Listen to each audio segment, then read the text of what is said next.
I think we're going to see a stronger market this year. And again, these are talking points that agents should be using, right? So everything that we've shown here could be used by an agent.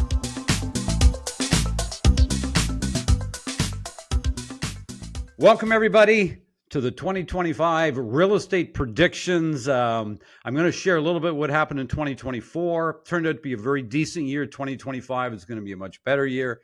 I think you're going to be very excited with some of the numbers I'm going to show you. But as we get started, I want to introduce you to a very special guest. We have Jaimie Robbins. Many of you will recognize the name and recognize the face. Obviously, my daughter. And Jaimie's been a part of our organization, believe it or not, since she was about 6 years old. We used to actually use her for slave labor. And I'm sure, Jaimie, you remember that. I don't think there's a job within RI that I haven't done before. It is so true. I remember we used to have a little assembly line set up with you and your brother Tanner around the living room, and we'd be stuffing workbooks with registration forms before one of my talks. Back in the day when you had 3-ring binders and you had to open them and shut them, and our fingers would like have bruises on them by the end. That is so true. I remember those workbooks. Yes. Anyway, it was a lot of fun. So here's what we're going to do today, everybody. I'm going to talk a little bit about what happened in 2024, and then Jaimie and I are going to have a conversation about what's predicted for 2025.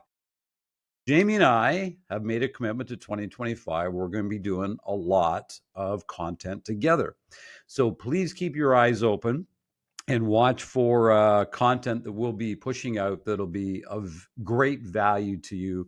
I assure you of that. So let me bring up the PowerPoint, and that way I can show you what's happening in the marketplace. So as we get started here, you'll notice that 2024 sales were up about 7.3%. So if you look at the last blue line on the right side, that is your sales. Now, this goes right back to 1980, the number of sales that have taken place. Now, remember this, when you're talking to a buyer or a seller or trying to understand the marketplace, there's really three numbers that you got to pay attention to.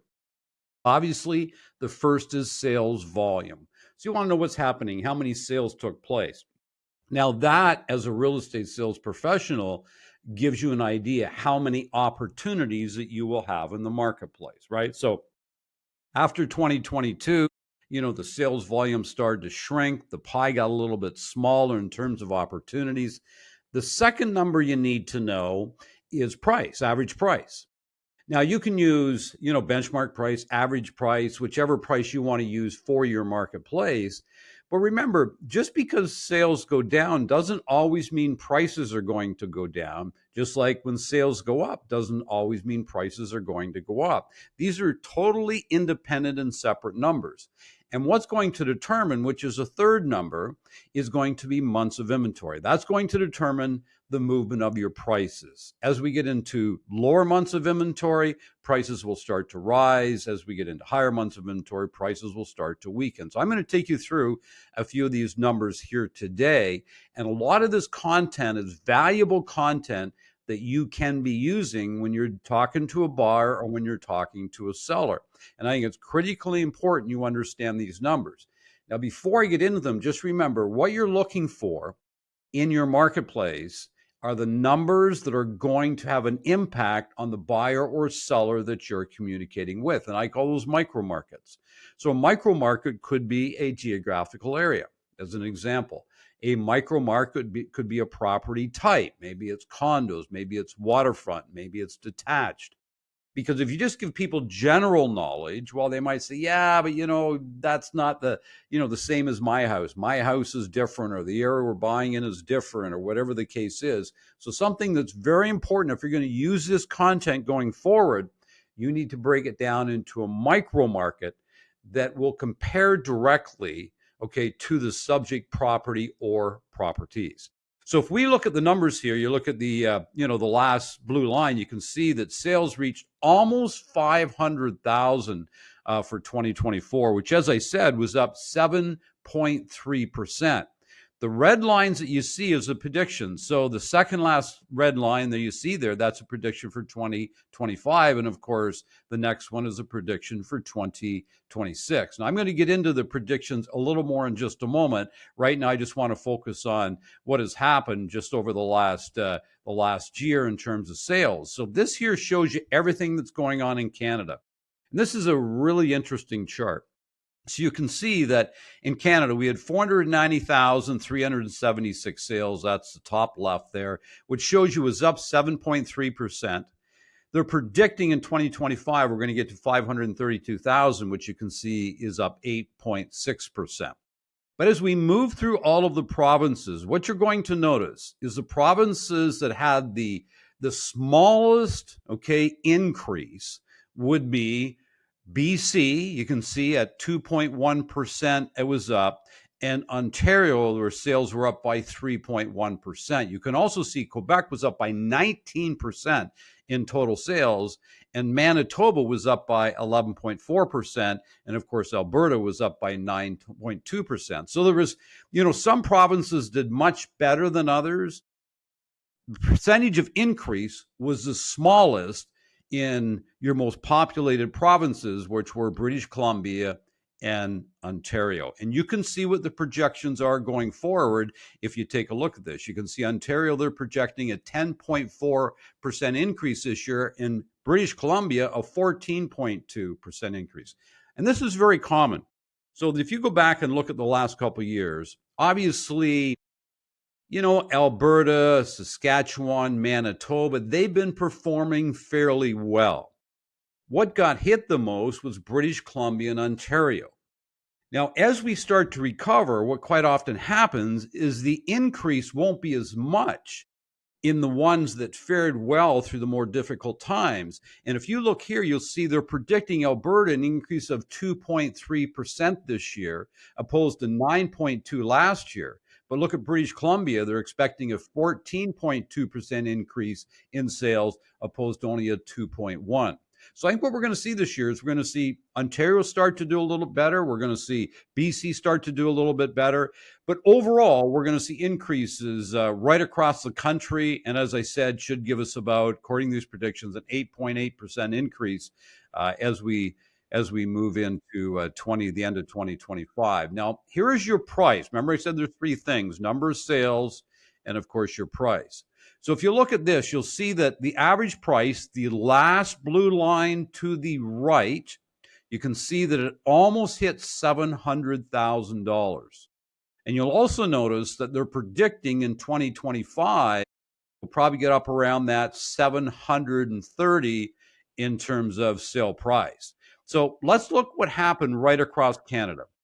You look at some of these numbers. If you look at Canada as an example, you can see we ended up at 689,000, which was up 0.9%, or let's just call that 1%. But as we go across, look what the forecast is. They're forecasting a 4.7% increase in price this year. Now, if we go to British Columbia, you can see there they just had, about a 1.1% and about a 2% going forward. So you're saying, well, how can that be?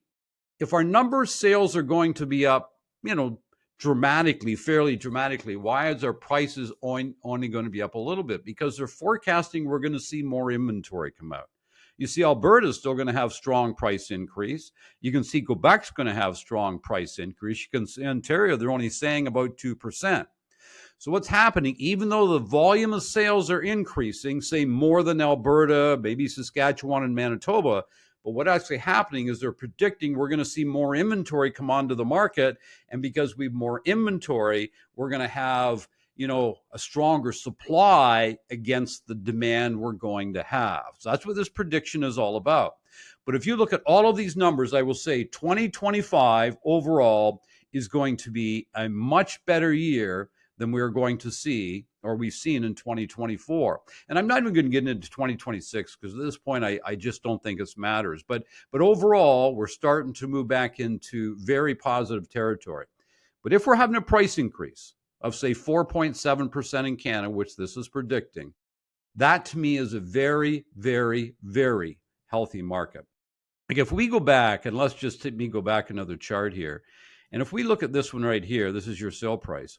You can see if you look at the line, which would be 2020, and you can see price in 2020 was about 500, roughly 560,000.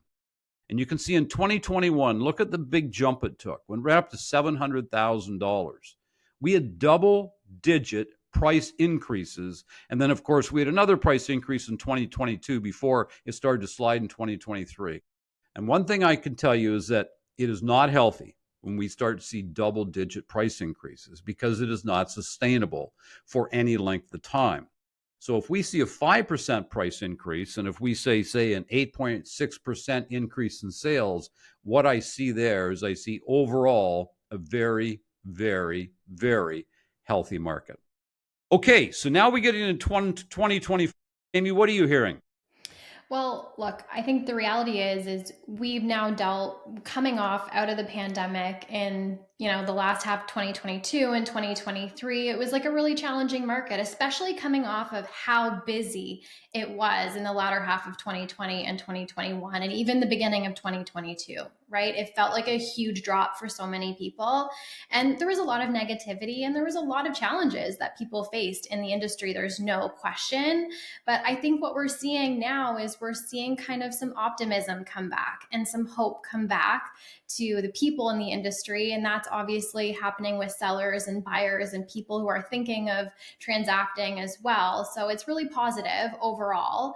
And I think moving into 2025, if we can see the growth that, we're predicting, then that's going to set us up for a really strong year. I think all we can hope for is that maybe it doesn't get too busy too fast like it has in past years when things have taken off, and we just see really scalable growth. But I think right now there is massive opportunity for people to set themselves up for a really strong year. But as much as the market and what's going on in the market and understanding what's going on in the market is very important, what's even more important is what you're doing every day in your business, right? Yeah. And reaching out to your clients and finding ways to generate business. What's interesting is we were doing a bit of a brainstorm on our community and our members community this morning. And I asked him, like, what's one thing that you could do every day that would make a massive difference in your life? And the number one response when it comes to business, there was some other responses that came to personal, but the number one response when it came to business was lead generation. Mm-hmm. So I think that's where the bread and butter is going to be this year. And whether you're, doubling down on your repeat and referral database, whether you're generating new business in whatever way you're doing that, I think those who are doubling down on generating new business right now are the ones who are going to succeed this year.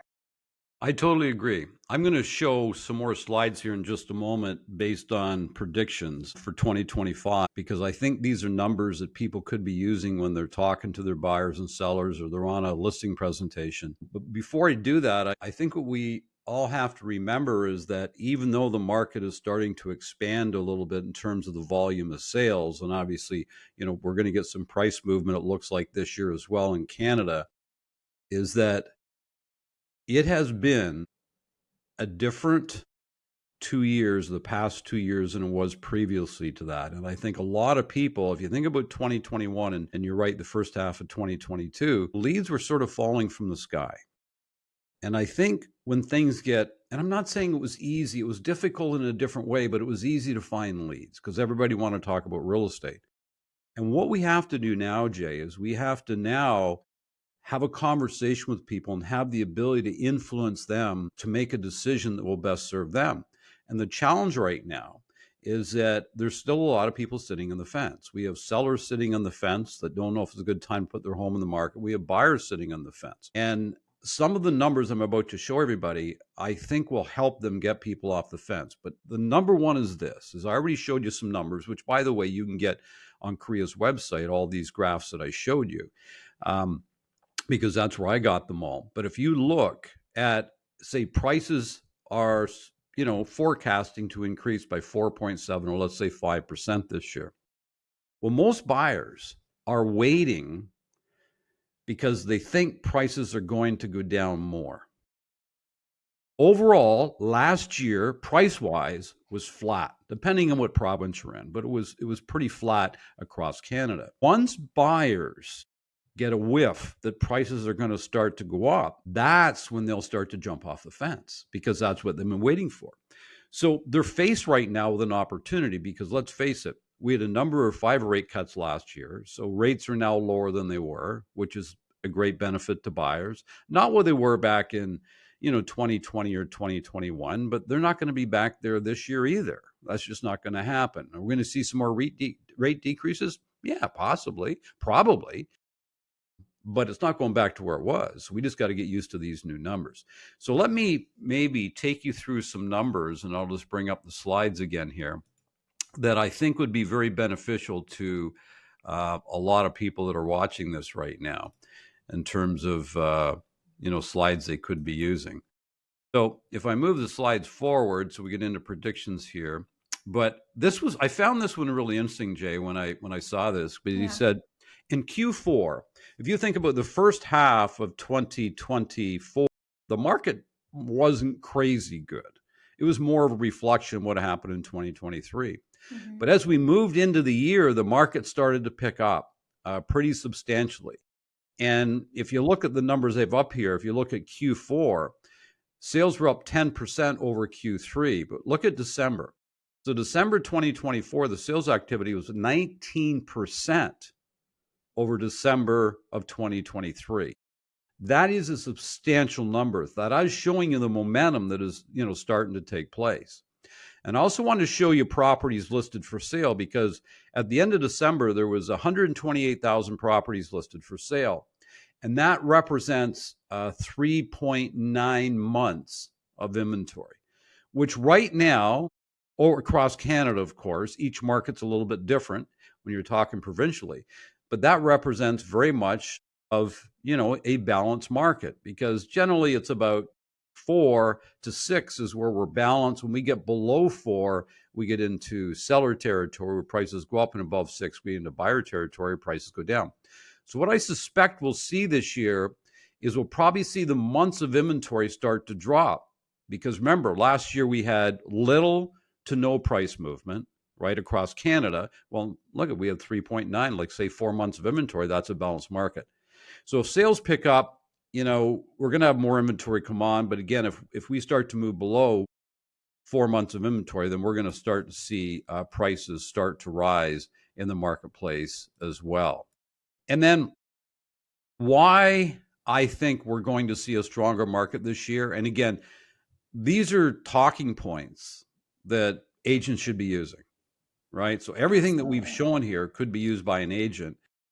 If you think about the Bank of Canada, obviously they adjusted rates 5 times last year, from 5% to 3.25. The last 2 decreases were a half a point. They've extended mortgage amortizations to 30 years from 25. So if people want to have a lower payment, they can extend the amortization. You can get a CMHC insured mortgage now, or an insured mortgage. Instead of $1 million, you can get it up to 1.5. And then, of course, you also don't need to stress test now if you change financial institutions, which, before that changed late last year, you did, which means your bank wouldn't have been competitive in rates, because, you didn't have to stress. They knew you couldn't move. You'd have to stress test. So I also think some of these points here that we're looking at right here have a lot to do with our market strengthening as well. There's no question, especially the numbers at the end of the year when we saw a rise in sales. We had 2 significant rate drops at the very end of last year. So, I think that stimulated a lot of activity and gave buyers more optimism in what's going to happen in the real estate market over the course of the next year. So, things are looking up. At the end of the day, like, things are looking pretty good for this year. Nobody has a crystal ball, but things are looking like it's going to be a stronger market than it was last year and the previous year. So why don't we talk a little bit about, we're at the beginning of the year. When you're in a sales position in real estate, or a business position, it feels like you have to climb a mountain at the beginning of the year, because it feels like you're starting all over. Right. And it's really overwhelming for a lot of people. I think we've all felt that way before. It's like, okay, we have to do this again. How am I going to do it again? So why don't we talk about a few things that a real estate professional could focus on for the next 60 days to really set themselves a really strong foundation for the year? Well, first of all, I should introduce our mindset challenge that's coming up in February, Yes, and we'll put a link in for that. we will. So we have a 4-day mindset challenge that's coming up, no cost, completely free, and we'll put a link in so you can check that out and get registered for that, because let's face it, your mindset's number one, right? You need to control what's going on between your ears. You know, the old saying is that the average person has 60,000 thoughts a day, and the way we think causes the way we feel causes the way we act, and the way we act causes the results we get in our life.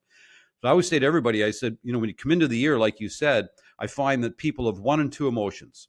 One is excitement. Oh my God, let's go. Brand new year. You know, all I see is like possibility. I'm so hopeful and can't wait to get started. And then you have, which I believe is probably a higher percentage of people, they're going, oh no, it's a new year. I'm starting at zero. I last year was okay. And, in all fairness, I'm not quite sure how I did it last year. It just turned out that way. So they don't really have a playbook, and it affects them. They're scared. They're worried. And so I say, well, the first thing you got to do is, man, you got to make sure you maintain your mindset. And we're going to talk about that in the 4-day mindset challenge. It's only an hour every day, and I'm just going to give you some tools on how to strengthen your mindset. The second thing, you've already mentioned it, but we got to start reaching out to people, man. Like, I mean, honestly, you need to discipline yourself to have X number of real estate conversations every day. And they're conversations, okay? They're not, oh, I sent a text and they didn't respond back. That's not a conversation. A conversation is where you talk and somebody else responds. A conversation is where you send a text and somebody is responding and you're going back and forth. You could be doing that, with a DM, or you could be doing that on email. I still think, let's face it, face-to-face is number one. Telephone is number two, and then we can go down the list from there. But you just every day discipline yourself. You need to have real estate conversations with people. You need to let people know you're in the business. And imagine this, Jaimie. Every single person watching this right now, they met with a number of people last year that did move forward. Well, you need to reach out to all those people. You need to go back and look at your old emails, your old texts, your old DMs, right? Even go back and look at your phone, all the conversations you might have had, and you need to reach out to those people, because this is when they're thinking about the spring and if they're going to move. Yeah, And this might absolutely. be the time when they want to go off the fence. So I think, go back and look at all of those old leads, those old conversations, and literally take 2 hours every day, every day. Every day. And remember, like, I think sometimes we get in the mindset of like, I don't have any leads, or I don't have any leads coming to me. It is not your lead's responsibility to come to you. It is your responsibility to reach out to the people who've indicated interest, right? Or the relationships that you have. Count your connections every single day. Have a goal of how many people you want to be speaking with. And there is no better time to be reaching out to people than right now. We saw two massive rate drops. We saw like huge rule changes that impact so many buyers and sellers at the end of last year. And most people might see the headline and they might read and have somewhat of an understanding of what's going on, but they don't have the insight of what that means with the real estate market and how these changes are going to impact the real estate market. And that's the key. That's what you can offer them. You can offer them insight into how these changes are going to impact the real estate industry, which could potentially impact them. If I was in real estate right now, I would be doing CMAs for every person who's bought or sold in the last 5 years with you. Any lead that you had, go into the micro market data, help them understand what's going on within their neighborhood, help them understand what changes have taken place that might make it easier for them to maybe move or make the move they'd like to move. There's so much opportunity right now. There's nothing but opportunity. And I think you have to take responsibility for taking action every single day. Focus on your effort right now, not on the result. Focus on what you're doing every single day, and the results will come. There's no question. Yeah, you said a couple of things there, like you said, insights. And I think, people need to realize there's a difference between information and insight. So information is, race dropped a half a point. What's it mean is the insight. Another one Absolutely. would be, Okay, now you can get a 30-year amortization, I should say, instead of 25. What does all that mean to the marketplace? It means people's payments will be, less expensive. More people can qualify for a mortgage. Like, that's what the insight is. So that was really good, Jay. That's really important. And then you said CMA. And when we talk about CMAs, many of our coaching members are sending out CMAs to everybody in their database right now. So what they're Absolutely. doing is they're, sending them, and in the lot, any homes that sold or listed in the last 6 months in their neighborhood.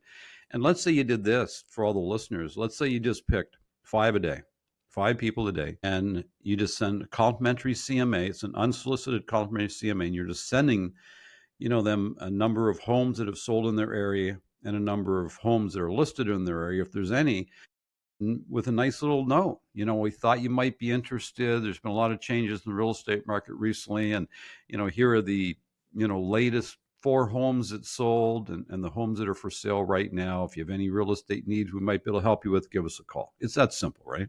Absolutely. I would be sending, you could send a video CMA and an email. If you do that, I would follow up with a text message to those people and say, hey, I sent you a video CMA of kind of where the value of your home is worth and what's going on in your neighborhood. If you have any questions, let's set up a call. Just double down on how you're reaching out to people, making sure you're connecting with them. And most importantly, make sure you're offering them value, right? Everybody's interested in how much their home is worth. Everybody's interested in what's going on in their neighborhood and the real estate industry. Like, there's so much opportunity to give value to your clients right now.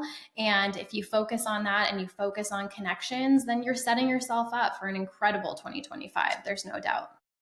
It's funny. Everybody says, well, I don't like calling people because I don't know what to say. But here's what's interesting about calling anybody, especially this time of year. You call somebody and, hey, Jaimie, how you doing? I just want to call and, wish you a happy new year. And what'd you do over the holidays? Right. And they'll tell you what they did over the holidays. And I promise you, it won't be long before they ask you about what. Real estate. Every time. That's going to be the first Yeah, question they ask you back. I They want to know. know. And then the conversation has started, right? Because everybody is curious right now because there's been so many changes, right? If you're a homeowner, it's almost impossible not to ask a real estate agent about the marketplace because you're just so bloody Yeah, curious. it's a huge advantage, right? If you think about a car salesperson, if they call you, you're not interested in speaking with them because you don't really care what's going on with cars right now if you're not interested in buying a car. But whether you're interested in buying a home or you're not, if you own a home, you're interested in real estate. So Mm-mm. there's massive opportunity. I think our challenge is sometimes we need to shift our mindset and swallow the frog and just make the phone calls, right? Well, what about you? You're in sales, Jay. What do you do all day? Yeah, absolutely. My entire job is to reach out to people every single day. Call, video, text, email, like you name it, like all of it. That's all I do every single day pretty much. And, that's the key. That's all it takes. And It really is that simple. do you track your numbers?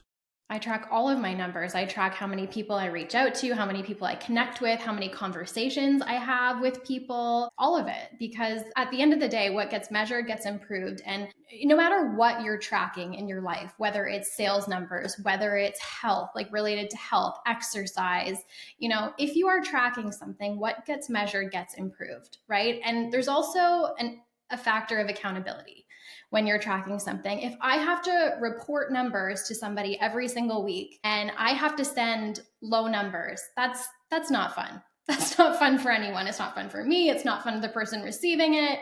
So, an accountability factor where it will push you to put the effort in. It will push you to have those connections, which is going to push you farther to achieve better results. And that's what's going to set you up for success, right? It's very simple. Like sometimes we overcomplicate things, right? And we think it's going to take this grand strategy or we have to do all of this to be successful. But the reality is at the end of the day, if you have really great relationships with people, if you are really good at what you do, you're an authority in the marketplace, you're constantly reaching out and delivering a lot of value to people, you will build a successful real estate business. Like there's no way around it. It is really that simple. Couldn't agree with you more. And who do you send your numbers to every week? You said you send your numbers to somebody. I send them to you every week. That's right. I get the good old sales report, marketing report every week. Yeah. But you're true. It's like, it's what you measure gets improved. But, when you measure something and report it, whether it's to a friend or accountability partner, anybody, it's going to dramatically increase the results that you produce. And it's, That is for sure. it's interesting in the real estate market. We're in the real estate industry, I should say. If you work in the real estate industry, a lot of times, like, you don't want that accountability because you got into the real estate industry sometimes for the freedom, right? The freedom of money or the freedom of time or not having to report to somebody. And while, that's great, there's a lot of value in that, and that's wonderful in and of itself. But we should never be scared of accountability because accountability drives great results. Mm-hmm. There's no way around that. So whether you're accountable to a coach or accountable to your broker or accountable to a colleague, we should never shy away from accountability, right? I agree. Okay, so as we close this out, it was nice to have you here, Jaimie. We're going to do a lot more of this year. And just, Jaimie is the VP of Program Development and Marketing. And if you have any interest in anything we do as an organization, you can always reach out to Jaimie. They just go to the website and richardrobbins.com. Is there an easier way to get you, or is that what they should do? You can go to richardrobbins.com. If you're watching this on YouTube, in the description box, we'll have a link where you can book a call if you'd like, or you can contact our team and we can get in touch with you and have a conversation for sure. We will also put a link to register for the Mindset Challenge, the Millionaire Mindset Challenge, on February 3rd to 6th in the description below as well. And we highly recommend you register and join us. It's going to be a great kickstart to 2025. It sure will. Well, thanks, Jay, for being here today. And for everybody listening, I wish you an amazing 2025. And remember, it's a beautiful life, everybody. Make it count.